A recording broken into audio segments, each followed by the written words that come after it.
Hey guys, ഒരു ചെറിയ capacitor ഉണ്ടാകും ഗായ്സ്.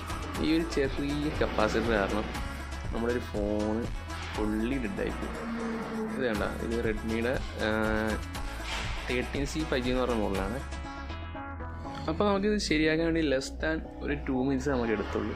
കാരണം എന്ന് പറഞ്ഞാൽ നമ്മൾ ചെക്ക് ചെയ്തപ്പോഴത്തേക്ക് ഫുൾ ഷോട്ടാണ് കാണിക്കുന്നത്. അപ്പം നമ്മൾ പ്രോപ്പറായിട്ട് ഐ സ്കാൻ ചെയ്തെന്ന് പറഞ്ഞാൽ നമുക്ക് ലൈൻ ബൈ ലൈൻ നമ്മൾ ചെക്ക് ചെയ്തപ്പോഴത്തേക്ക് ഒരു കപ്പാസിറ്ററിനകത്ത് ഡിസ്കളറേഷൻ കണ്ട് നമ്മൾ നേരെ ആ കപ്പാസിറ്റർ റിമൂവ് ചെയ്ത് നമ്മൾ കണക്റ്റിൽ വാല്യൂ ചെക്ക് ചെയ്യുമ്പോഴത്തേക്ക് ഓക്കെയാണ്. അപ്പോൾ ചാർജർ കുത്തിയിട്ടപ്പോഴത്തേക്ക് ഫോൺ ചാർജിങ് ലോ കാണിക്കുന്നുണ്ട്. ഷോർട്ട് ആയതുകൊണ്ട് പിന്നെ ഫുൾ ചാർജ് ഇറങ്ങിപ്പോയിട്ടുണ്ട്. അപ്പോൾ ഫോൺ ഓണായിട്ടുണ്ട്, ചാർജ് കയറുന്നുണ്ട്. ഫോൺ ഓണാക്കി നോക്കാം.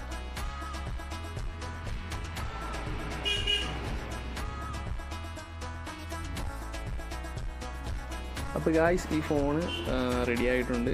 ഇതേപോലെ എന്തെങ്കിലും വർക്കുകൾ നിങ്ങൾക്ക് നമ്മളുമായിട്ട് കോൺടാക്ട് ചെയ്യാനാവും. ഓക്കെ ഗായ്സ്, സീ യാ.